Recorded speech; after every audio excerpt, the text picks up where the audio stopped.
yaitu menghadap kiblat. Yang menjadi kiblat menurut mazhab kita adalah Ka'bah.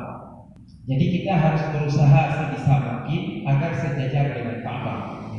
Dan tabutima kiblat kita menghadap Ka'bah nyo teguna pada cara. Di antara lain yaitu dengan takalan matawro dalam situl keluarga ketika imam dengan Ka'bah. Ataupun kita tanya bahawa ahli falak. Tanya tak usahakan nanti sebisa mungkin. Namun adanya tentu yakin tak mungkin. Pada mungkin tanya yakin ketimbang dengan Ka'bah, sedangkan tanya cukup jauh dengan Ka'bah. Jadi sekedar punya sangkaan bahawa itu sudah sejajar dengan Ka'bah yang tadi. Tetapi menurut pendapat Imam Al-Ghazali, walaupun beliau mazhab Syafi'i tidak wajib menghadap Ka'bah.